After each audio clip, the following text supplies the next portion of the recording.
Então, estamos iniciando mais um Raizcast, dessa vez a edição, 22ª edição do nosso Raizcast. Para quem está chegando pela primeira vez, para entender o que é o programa ele é para entrevistar e ser entrevistado também com empresários que, como todos nós, trabalham, batalham no seu dia a dia, têm suas dificuldades, têm seus louros, mas mostrar para as pessoas que não é uma vida fácil, que são loucos, corajosos, que levam o nosso país. 75% das empresas hoje são de pequenas e médias empresas que geram emprego e riqueza para o Brasil. Então, vocês veem o quão importante é a questão do empreendedorismo, do empresário no Brasil. E nós temos um convidado hoje, como é de praxe, eu não faço apresentação, o convidado sim faz a sua apresentação. Então, me chamo Henrique Schneider, sou diretor da Escola Museartes, é uma empresa familiar, a gente está fazendo 32 anos de mercado e temos mais de 500 alunos e sempre com novos desafios para se reinventar durante esse tempo todo. É a missão do empreendedorismo do empresário. Vamos lá, então. Mas antes de nós irmos à questão Musearte, 33 anos, 32 anos uma empresa. Vamos voltar. Quem é o Henrique na infância? Boa pergunta, na verdade. O Henrique na infância é uma criança que já nasceu no meio da música, né? Então, quando eu tinha 7 anos ali, a gente já tinha escola. Né, digo até mesmo que aprendi muito de música porque estava dentro de uma escola. Denunciou a idade, né? Tinha 7 anos, quando a escola está fazendo 32, o pessoal deve estar fazendo o cálculo... Na verdade eu não sei se era bem 7, mas é aproximado, tudo é cálculo aproximado. Aproximadamente quase 40 anos. Exatamente, por aí. Então nasci, sempre vivi no meio da música e durante esse período aí a gente... Passou pelo futebol, tentou ser goleiro de futebol, não deu muito certo, tiramos um braço. Antes de chegar aí, mais lá querendo saber, natural da onde? Sou natural de Uruguaiana. Uruguaiana, olha Exatamente. Só, uma novidade para mim. Sabe que desses 22 programas nós tivemos só 3 santamarienses. Acho que teve 4, né, Nath? Foi o 4º agora na semana passada. 22 entrevistas, apenas 4 santamarienses. Santa Maria tem esse perfil, né? Se a gente for analisar, muita gente de fora vem e acaba ficando, né? A família da minha esposa, que não pôde comparecer hoje, também não pôde comparecer ou fugiu? Não quero meter lenha na fogueira. Ela fugiu, né?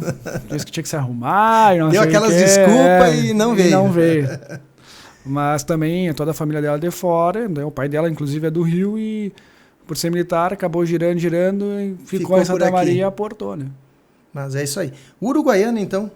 Toda a tua família veio de Uruguaiana para Santa Maria ou foi tu que nasceu lá? Eu e meu pai, na verdade, nascemos em Uruguaiana, mas a família mesmo, o núcleo mesmo é Alegrete. Né? Mas... Eu vi que é de Alegrete, já vi pelo sotaque. Do Alegrete. Do Alegrete. Né? E aí, mas a gente, a partir de 89, a gente começou a morar em Santa Maria. E é uma coisa engraçada, né? Porque o interior, se pegar até meus filhos... Eu tenho 2 filhas que nasceram em São Borja quando eu estava em São Borja. E eu tenho 2 filhas que nasceram... 2 filhos, né? Porque é um menino e uma menina que nasceram em Uruguaiana. Mas eles só nasceram em Uruguaiana, porque nós estávamos em Quaraí.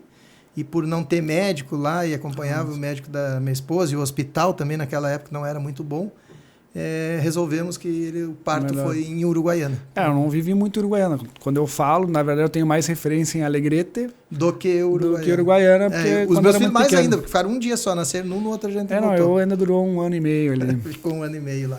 Mas que legal. Vamos lá então, depois disso a família veio para Santa Maria. Tu tinha quantos anos nessa época? Eu tinha... Aproximadamente 40... Não, aproximadamente. Eu tinha 6 anos. 6 anos. Vê que a família então veio no primeiro ano já montou a empresa.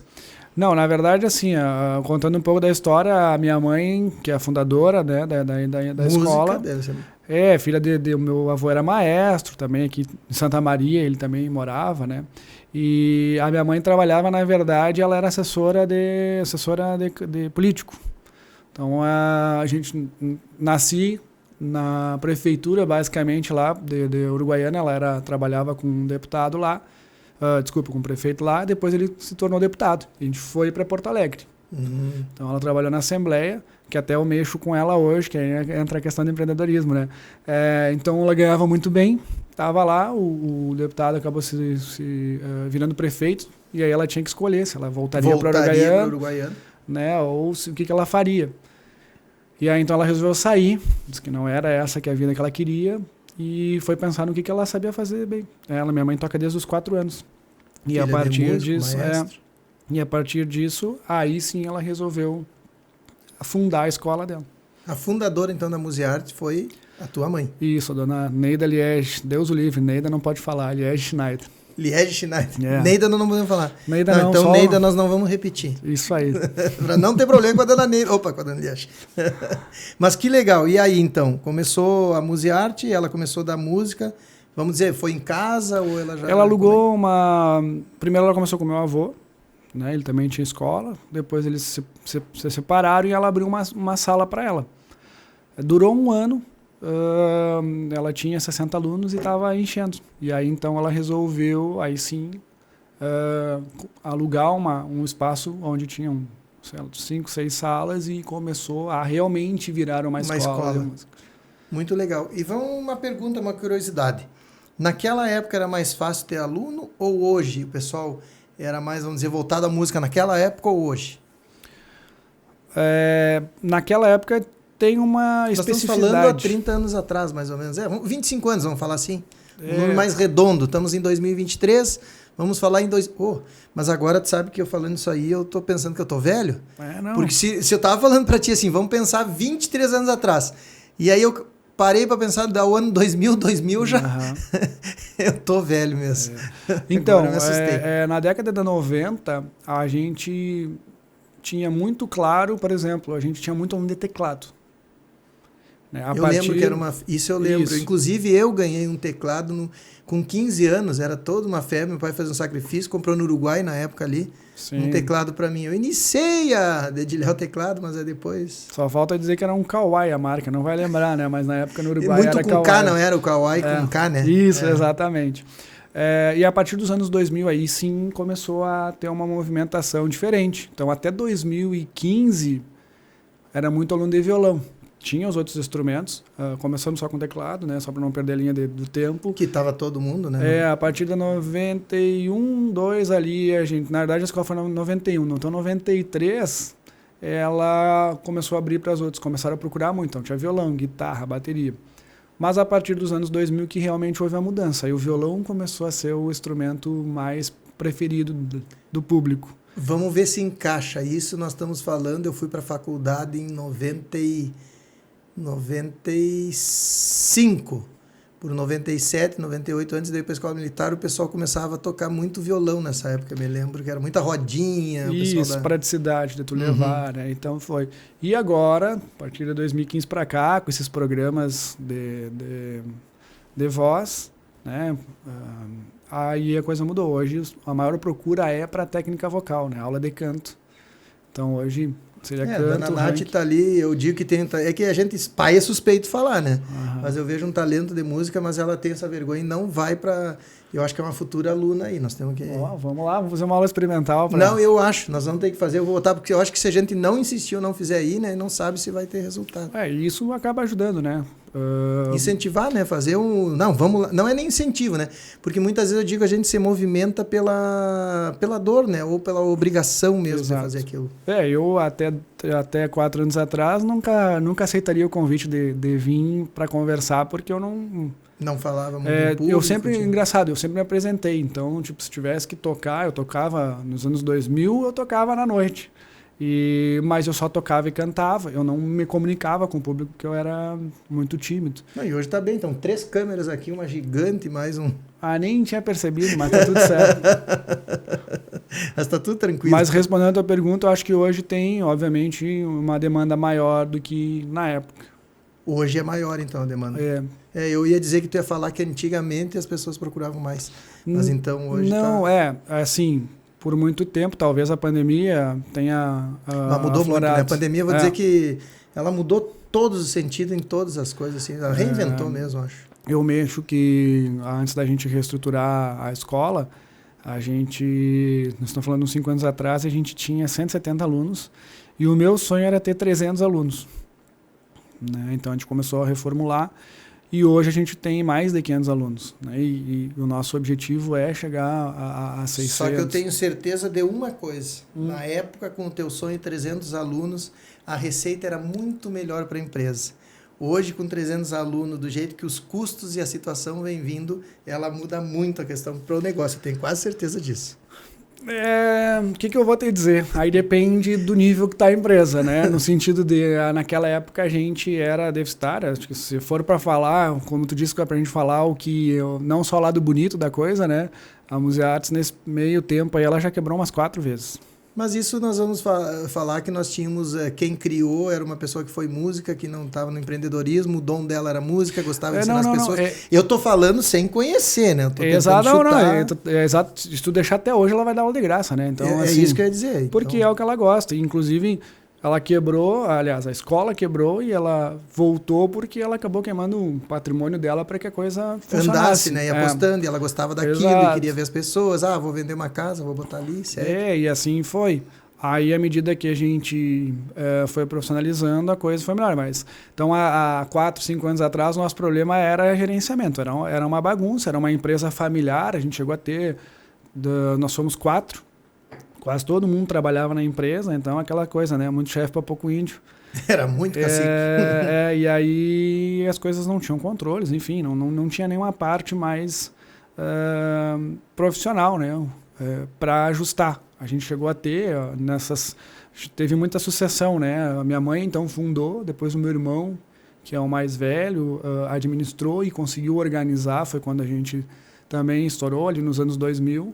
Depois ele acabou saindo, né? Foi para os negócios dele e aí nesse meio tempo ficou perambulando. Eu também não queria, não me enxergava naquilo, na verdade nem sabia o que eu queria. E aí por anos foi assim, funcionava daquele jeito que ele deixou. Mas a essência foi se perdendo, não se sabia. Sabia que existia o controle, mas para que ele existe? Né? Então não tinha isso. Então a gente foi perdendo tudo. Hoje a gente está fazendo um retrabalho que, se eu tivesse essa consciência antes, estaríamos bem melhor, né? Mais bem evoluído. Né? Mas, enfim, serve para a gente aprender.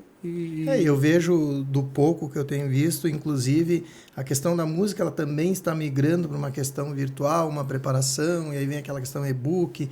Então tudo começa a mudar, né? Então há que ter mesmo. Então, são transformações. Os desafios, né? Por ser uma empresa que está muito tempo no mercado, tem o lado bom e o lado ruim. Né? E, então acho que a gente pegou uma fase, agora nós estamos numa fase legal, porque se tu fosse na Museartes em 2002, que é onde a gente está nesse prédio desde 2002, e fosse na Museartes até 2019, tu ia entrar lá, as paredes eram da mesma cor. Tudo era disponibilizado da mesma maneira, porque funcionava daquele jeito. A única coisa que nos manteve como uma empresa que hoje, que continua sendo, nunca deixou, mas que poderia ser questionado, líder de mercado, era o resultado. Né? Todo mundo conhece a marca Museartes, ela não tem rejeição. Né? A gente não vai mentir aqui que tu vai atingir 100% de satisfação, porque isso não existe em lugar nenhum.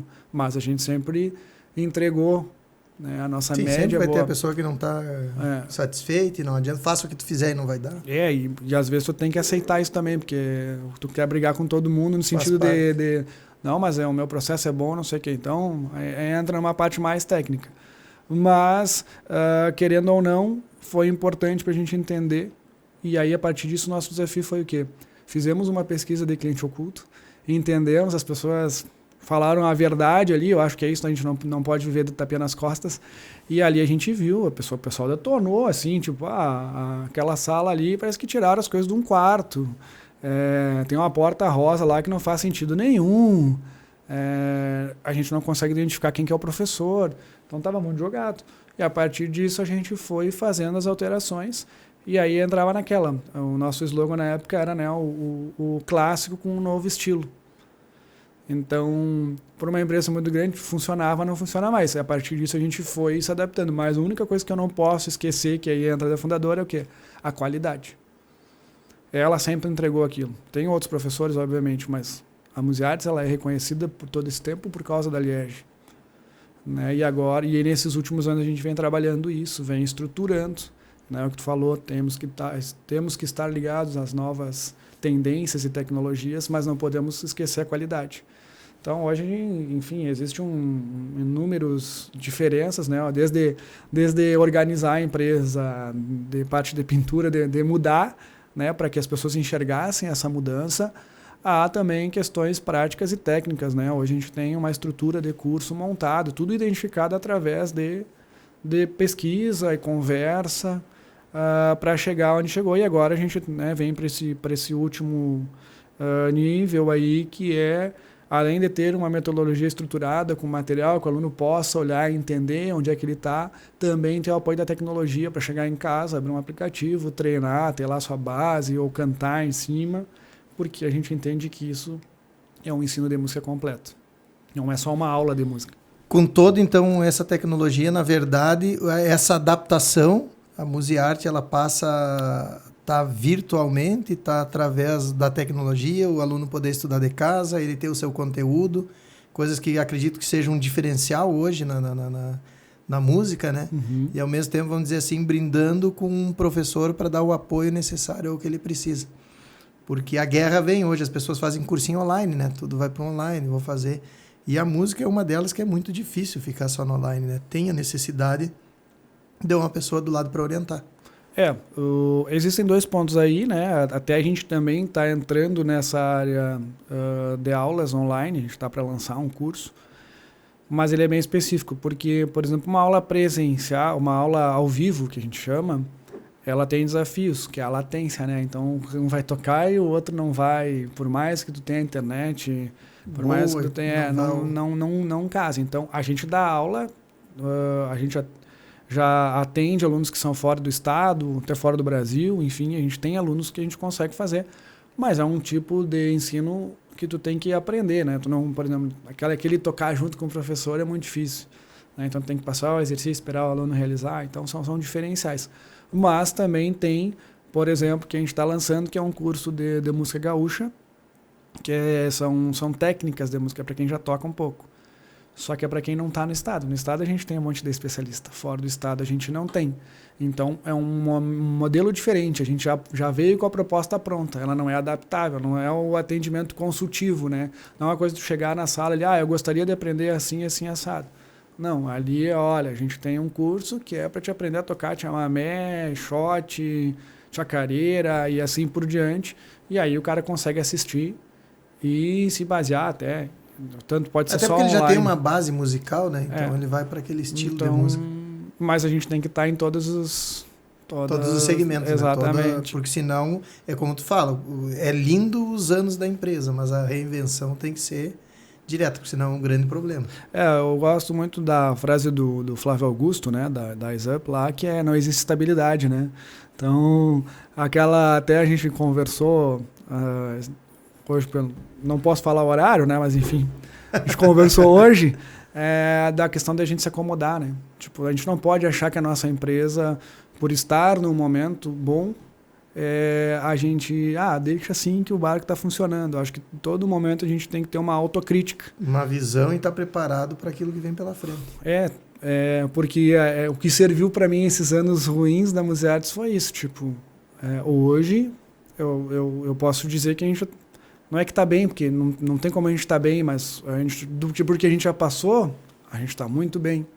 Mas nada impede, por N motivos, que não estejam no nosso controle, que isso possa virar. E a gente tem que estar preparado para o que pode acontecer. Então, eu estou sempre olhando, cuidando, para que a gente não perca a nossa eficiência e os controles, para que o nosso único fim basicamente, não é dar aula de música, é realizar o sonho das pessoas. E para isso tem que estar tudo muito... Trabalha muito com desejo, né? A venda é muito desejo, quase nada é necessidade ou necessidade. Exatamente. Então é muito legal. Como é que foi essa transição para ti, para assumir hoje essa parte administrativa, o comando está contigo? Então, aí dá para voltar um pouco no tempo, né? 2002, teve um período que a Museartes é desde 91, mas teve um período que eu morei em Alegrete, que foi de 98 a 2002. onde a minha mãe também abriu uma escola lá e ficou por lá, né? A gente tinha família lá, então ficou. E o meu irmão ficou aqui desse período em diante. Quando eu voltei trabalhando com ele em 2002, eu era secretário. Então, eu fui secretário, depois passei para a parte financeira, toda a parte, enfim, o que eu achava mais horrível, que era cadastro, assim, enfim, os retrabalhos que tinham que ser feitos. Então, acabei passando por todos os setores, ter que conversar com professores, enfim. O que acontece, e a maior dificuldade foi que, como eu conhecia todo mundo e trabalhava junto, no momento que eu tive que assumir... A liderança começa a complicar. Aí tu começa a ser questionado, né? Nesse meio tempo, a dona Liege voltou. E aí, como ficou aquele problema, ninguém queria, ela assumiu de novo. Mas o negócio dela é dar aula, não é administrar. Então ficou uma terra sem dono ali. Quando eu assumi, a gente chegou a botar uma pessoa de fora para administrar a escola, aonde no fim ela acabou sendo sabotada na época, assim, bem simples. Os professores sabotaram e aí chegavam para a dona da escola e chegavam a dizer, eu não concordo com isso e tal, e aí chegou uma hora que ela acabou mandando o cara ir embora, mas a pessoa, ela estava fazendo certo, ela estava tentando botar uma ordem num ambiente que já estava viciado, né? Viciado, exato, sim, né? Tipo, era bem familiar, era bem bolichão, como eu chamo, né? E aí, quando eu comecei a assumir, eu lembro de um Porque fato... uma coisa é raiz e simples, né? Outra coisa é tu não esteja a necessidade que o cliente precisa. Exatamente. Profissionalismo. Um dos pontos, e aí eu tô nessa parte, é isso. Tu vê que as pessoas estão fazendo, eles são teus amigos, tu vê que as pessoas estão fazendo a coisa errada e tu não falar que eles estão fazendo errado. Eles estão prejudicando o teu negócio. Ele pode ser teu amigo, ele vai continuar sendo teu amigo, mas talvez ele não sirva para o teu negócio. E além do negócio, é para ele também, porque todo mundo depende daquilo aí. Isso que as pessoas têm que ter em mente. Exatamente. Então, o que acontece, mas para tentar, eu gosto de exemplificar. Teve um fato que foi ali que deu a virada de chave. Mas aí eu tive que também trabalhar um pouco internamente, mas foi como eu entendi que ia funcionar. Quando eu resolvi assumir, eu já estava sendo desafiado pelos colegas. Como assim, né? Até pouco tempo atrás e outra. Tem colegas que são mais velhos, né, que eu. Então... quando eu entrei para essa parte, a mãe então queria meio que se abandonar, só queria dar aula. As pessoas começaram muito a desafiar para ver até onde elas podiam ir. E teve um fato que aconteceu que uma vez eu tive que... O pessoal a impressora era meio atirada, assim, então todo mundo chegava ali e fazia o que queria. E num desses dias, chegou um professor, entrou na sala ali, né? Foi tirar uma cópia e eu perguntei, mas por que tu vai tirar uma cópia? Daí ele já respondeu atrasado, por que não posso? Eu disse, poder tu pode, mas a impressora é minha e eu quero saber o que tu vai fazer. E aí entrou no mesmo modo operante que aconteceu com o gerente que a gente tinha. Daí ele disse, olha, então eu vou sair, não sei o que, eu quero uma reunião com a tua mãe amanhã de manhã. Tá, e aí beleza, tudo certo. Saiu, tá. O que eu fiz? Cheguei na dona Liege e disse, olha, o negócio é o seguinte, tu escolhe, se tu der razão para ele, aconteceu isso, se tu der razão para ele, amanhã eu saio. E aí que foi a virada de chave, porque daí ela, né, acabou ficando ao meu lado, e aí o pessoal entendeu que agora não dá para correr mais para dona Liege. E a partir disso, começou a coisa a mudar. Tu sabe que ouvindo isso, e é muito importante para as pessoas que estão nos ouvindo, que é uma coisa muito importante. Quando tu tem uma empresa e tu tem essa transferência da empresa, vamos dizer, os primeiros da família para a geração número 2, filhos, né? Tem um problema, que os filhos, na verdade, eles têm que estar adaptados para aquilo. Óbvio que eles têm que passar por todos os setores. O que acontece que as pessoas têm que entender? Quando tu coloca o teu filho na empresa, independente que ele vá trabalhar nas funções, naquele momento que ele estiver na função, ele está ligado a algum gerente, algum coordenador, ele tem que estar ligado àquele gerente coordenador. Mas as pessoas têm que entender que ela é filha do dono, ela é herdeira, é ela que vai, no futuro, assumir aquilo ali. Enquanto ela estiver no cargo que ela tiver que obedecer às pessoas, ela está passando por um probatório de aprender, mas ela vai chegar ao cargo máximo se for escolha da família, e isso muitas vezes as pessoas tiram, elas confundem a amizade, elas deixam aquela coisa, e aí tem esse problema, porque na cabeça das pessoas, mas ele recém-iniciou, porque... Não, gente, ele é o herdeiro. Ele vai ter que assumir. Só que para ele assumir, tu vai fazer ele aprender e passar por todas as funções da empresa, que esse é o correto. Então, simplicidade e amizade não pode mudar a questão de uma empresa com profissionalismo. Então, isso é uma lição para quem está nos ouvindo, que muitos dizem, o meu problema é a questão societária, é a questão, né? Agora me faltou a palavra, como é que dizer? Sucessão. O que vem os filhos. Tu vai ter que dar responsabilidade para os filhos, mas as pessoas que estão lá têm que entender que eles são os herdeiros e uma hora eles vão chegar e eles vão comandar. A sucessão sempre é uma dificuldade, e aí só para complementar o que tu falou, é exatamente isso. Aí as pessoas têm que separar muito a questão da amizade. Mas é meu amigo. Cara, tu vai continuar sendo meu amigo, né? Eu já tinha repetido, já tinha falado isso antes, mas esse foi um grande dos meus problemas. O meu perfil normal eu não gosto de estar de mal com ninguém. Então, isso acabou prejudicando. A gente, como empreendedor, a gente tem 2 corações, né? Que é aquela questão, tipo, o cara tá te prejudicando, mas ele é teu amigo, tu vai deixar ele. Ele tá prejudicando a tua empresa, que prejudica outras pessoas. E mesmo assim, tu ainda demora muito tempo para tomar a decisão de desligar aquela pessoa. Que, como tu disse, a gente tá fazendo bem para nós e para eles, porque eles também não estão no lugar certo e não têm coragem de dizer que não estão. Acho que é um grande problema de todas as pessoas, né? E aí... me metendo, né, no Raizcast aí, que acho que passar algum recado para as pessoas, é justamente a questão da terceirização da culpa. Né? Tipo assim, mas não tenho o que fazer, tipo, o negócio, porque eu era muito isso antes de ter essa mudança de chave, de dizer, não, realmente eu preciso ter isso. Eu fazia o quê? A culpa é dos professores que não fazem o que a gente pede. A culpa é do governo X e Y, que olha aí, tu vê como é que está agora a economia e não sei o que e tal. Então a gente tem, por natureza, a terceirização da culpa. E às vezes o teu funcionário, que é teu amigo, ele vai dizer que a culpa é da empresa, mas na verdade talvez não é. O problema é dele, é com ele, e ele não tem coragem de se desligar. Ou seja, ele não sai, ele não está feliz, mas ele também não sai. Então tu está fazendo um favor para os dois. Fácil não é, né? Eu sempre digo. Mas é o que tem que ser feito. Senão o negócio não anda. Por isso que eu digo que é muito legal depois que a gente teve a facilidade é grande, porque para te mandar uma pessoa embora é uma dor no coração. E eu vejo pelo momento que a gente está passando agora, a própria Solar ela explodiu, a gente teve que aumentar muito o efetivo para manter um padrão. Hoje diminuiu muito, até diminuiu menos do que era para... Diminuiu mais do que era para, né, o esperado. E aí tu tem que diminuir. Tu tem que mandar pessoas que são boas, mas a decisão tem que ser tomada e não tem o que fazer. Infelizmente é como você diz, né? A gente não pode levar a empresa, e aí tu fala, quebrou várias vezes, a gente não pode levar como uma entidade carente. Não tem como. A empresa vai quebrar. Por isso tem que tomar atitude. E eu hoje, graças a Deus, a gente tem o RH. Claro, a gente conversa com as pessoas, vê tudo, mas o RH ele ajuda muito na questão da demissão, porque é um fator que não é fácil. Tu vê aquelas pessoas, e eu vejo que em momento de crise, quando tem que diminuir o quadro, a dor que dá de tu mandar pessoas boas. Já é difícil de tu conseguir pessoas boas, e tu ter que ainda mandar as pessoas boas é pior ainda, eu acho. Agora eu estava tentando lembrar a frase, que também é do Flávio Augusto, mas a empresa só tem 3... Mais ou menos isso, tá? Não vou dizer que é exatamente como ele colocou, mas a empresa só tem 3 possibilidades para frente. Ou é sucessão, ou ela vai quebrar, ou ela vai ser comprada por alguém. Não tem outra. Então a gente não pode se apaixonar. Né? Eu sou suspeito para falar, porque na verdade se a minha mãe não fosse apaixonada pela Museartes, ela não existiria hoje. Né? E hoje sim, eu estou lá 100% e faço questão, né? Aquela história.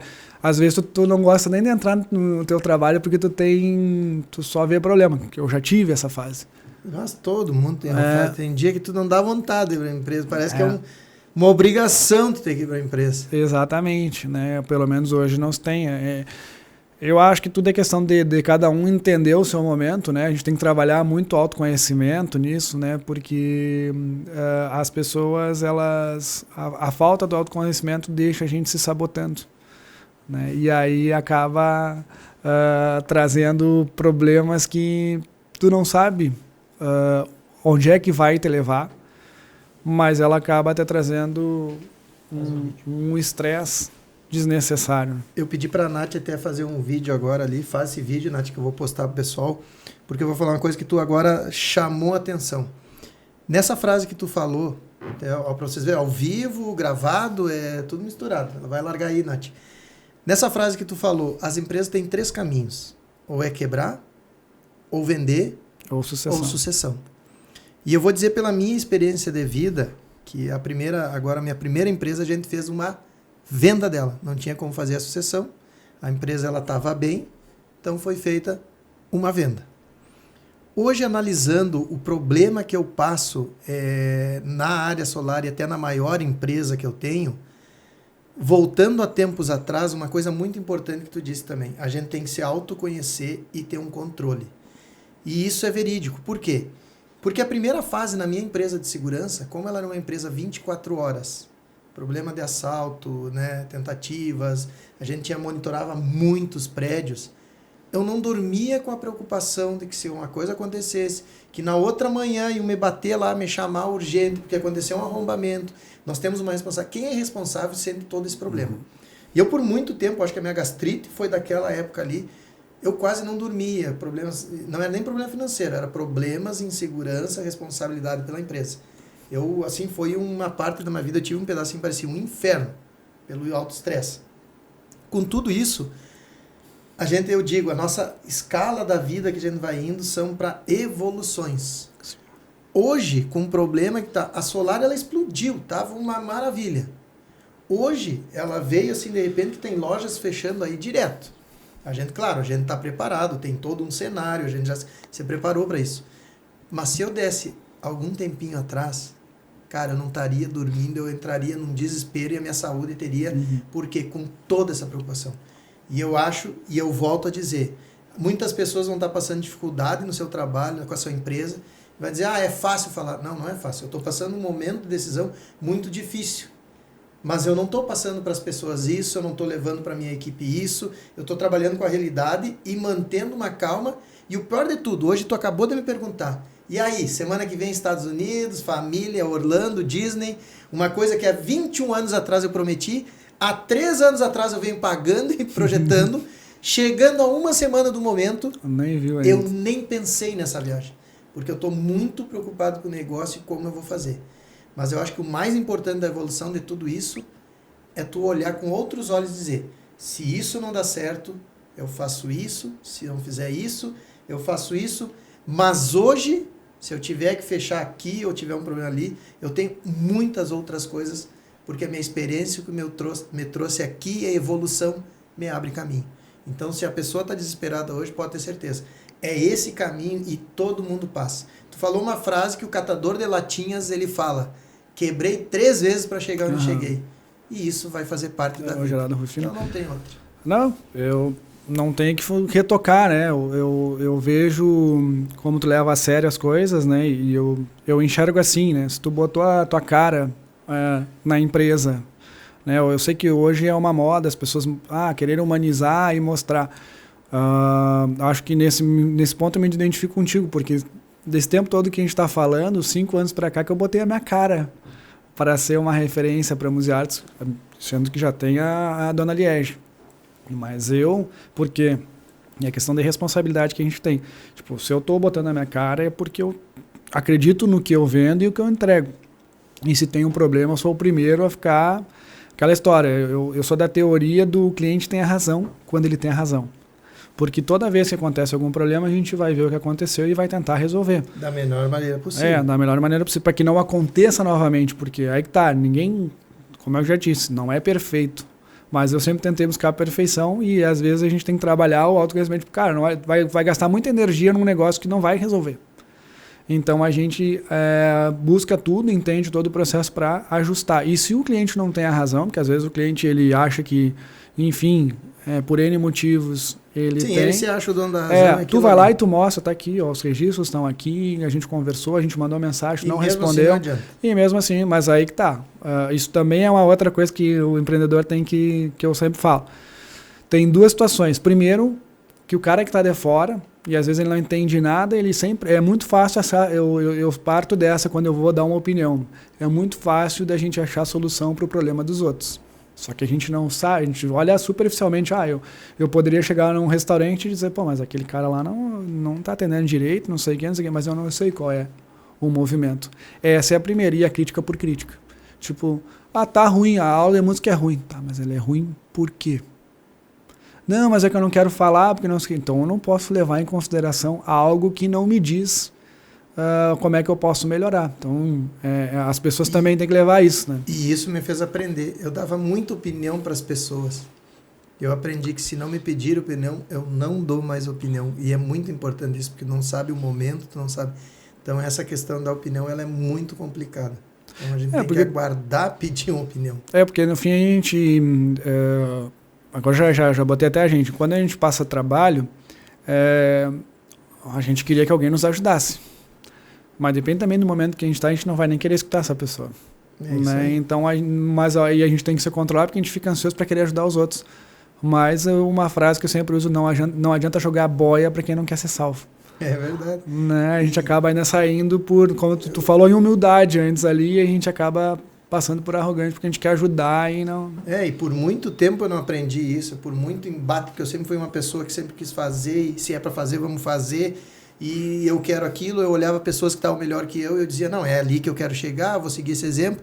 E aí eu olhava para cá, aquelas pessoas que não queriam, e eu queria que elas chegassem, olha, faz isso. E aí passava por arrogante, passava.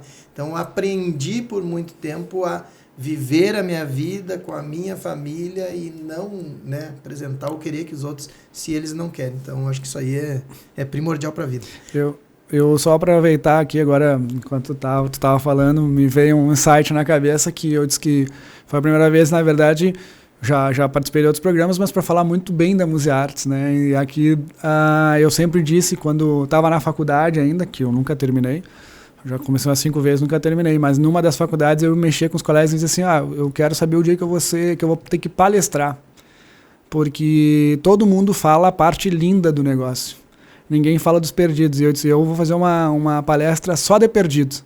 Não cheguei na palestra, mas pelo menos aqui o cara pode raiz é isso aí. Falar sobre os perdidos, porque não é assim, não vou nem botar uma porcentagem, porque fica difícil até da gente falar, mas não é só flores, né? Então, assim, para chegar onde a gente chegou é muito trabalho, é muito medo, é muito estresse. Exato. Então, acho que a gente tem que falar sobre os perdidos, porque todo mundo vai passar por isso. Não, e é que nesse momento agora eu estou numa briga com as pessoas, briga no bom sentido, né? Que tu está conversando e vendo, muitas pessoas não querem dizer que está na crise. Uhum. Não, ela quer mostrar que está tudo bem, a minha empresa está bem. Gente, qual o problema de tu dizer que nós estamos passando por uma crise, e é muito pior tu mascarar isso, porque o futuro para tua empresa vai ser pior ainda, de dizer, até dezembro, se tu me perguntar, nós estava voando, o melhor cenário da Solar. Eu só tive meu cenário crescendo até hoje, desde que eu iniciei na Solar. E nesse momento ele está num cenário que ele voltou para cá. O que eu vou fazer? Reinventar, tenho que me preparar. Só que a realidade é essa, não adianta eu mentir que as coisas não são flores. E se tu não aceitar a realidade, com certeza. Vai ser demorado o teu tempo de reação. E volto a dizer ainda, eu olhando com tudo que eu tenho, com algumas empresas pequenininhas alencadas, e como eu te falo, a questão mentoria e tudo que está hoje, os cursos, poxa, daqui a pouco, se eu tiver que fechar, não me incomodar mais, e se eu fosse muito orgulhoso no sentido e acomodado, fecha as portas, ganho meu dinheirinho aqui, com o detalhe, e estou vivendo bem. Tenho certeza que eu não me incomodo como estou me incomodando hoje. O que eu estou dizendo? É a questão da gente se acomodar. Poderia. É isso aí. Não se acomoda. Por isso a diferença que tem no empreendedorismo. Para nós finalizar, eu preciso que tu deixe uma mensagem. Eu sempre falo para as pessoas que essa mensagem não é pressão nenhuma, tá? Mas é a que a gente escolhe, que a gente bota para as pessoas verem depois. Legal. Vai lá, agora corta, sim, fiquei bem. E ela coloca a mensagem. Pensa numa coisa legal de tudo que tu passou dentro da tua história, do empreendedorismo. Alguma coisa que tu queira deixar para as pessoas, que isso vai ser o que vai marcar elas. É o que a gente posta lá para as pessoas incentivarem, ver na tua pessoa e nas tuas palavras aí. Sem pressão. Tá bem, vamos tentar então, né? O que eu imagino que foi a minha maior dificuldade de todos os tempos, talvez seja uma questão técnica, não seja uma frase bonita, não é esse o objetivo, né? Mas eu acho que em relação às empresas, por todas as dificuldades que a gente tem, às vezes a gente tem que focar no que realmente é importante, então a gente não tem que ter meias palavras. Acho que numa empresa o principal fundamento dele, e tu acabou de falar sobre isso, eu acho que é a questão de a gente focar no setor de vendas. 70% de uma empresa é venda. Não adianta tu ter a empresa mais linda do mundo, a mais tecnológica, enfim, por que ela serve, qual é o fim dela. Não adianta tu ter toda uma estrutura e as pessoas não entrarem nela. Então, eu, como já da última vez quebrado, a gente tinha uma escolha para fazer. Ou investia no setor comercial ou pagava a conta. Não tinha outra coisa. E aí eu escolhi, de 99 ideias que eu tive, a única que deu certo foi investir no setor comercial. Então, é profissionalismo. Na verdade, parece que é fácil de falar, mas a gente tem que ter as pessoas certas no lugar certo. Show! Não sei se era isso, mas enfim. Mas vale sim. E para encerrar, antes, deixar a mensagem para as pessoas que... E isso veio uma experiência minha que eu aprendi há pouco, quando tu tem uma marca muito conhecida, e é o que eu estou passando hoje, tu tem uma equipe que talvez não seja um green team das vendas, que é o mais importante da empresa, porque a empresa se vende por si só. Só que quando tu passa um momento de mercado que tu precisa buscar as pessoas, tu começa a ver que tu precisa ter uma equipe que venda. É uma capacitação. Né? Isso é uma lição para as pessoas, é uma lição que eu aprendi, porque eu vim acostumado que a marca se vendia por si só, e no momento de dificuldade hoje eu vejo que eu preciso de uma equipe bem mais preparada, com um quantitativo melhor. Então, nem sempre quando a gente está bem, e é isso que a gente fala, né? A gente estando bem, a gente precisa estar olhando e analisando, e muitas vezes são tantas coisas que tu não consegue ver alguns pinguinhos. Por isso que a mentoria ela ajuda muito, porque são erros que passaram, que alerta a gente para poder acelerar. Queria eu ter um mentor nesse momento já me informando antes para... Ao mesmo tempo que a gente diz que é muito fácil achar solução ao problema dos outros, é interessante sempre ter uma pessoa que possa olhar de fora para te dar o norte, né? Porque a gente está no olho do furacão, principalmente em momentos ruins. A gente está no olho do furacão e tem daqui a pouco soluções simples que a gente não enxerga. É como a questão do próprio financeiro do Raizcast. Contabilidades financeiras não enxergam nessa simplicidade como pode funcionar. Mas é isso aí. Agradeço então pela tua participação aqui e deixo para todos com a mensagem, a frase que eu finalizo todos os programas. Fiquem com Deus.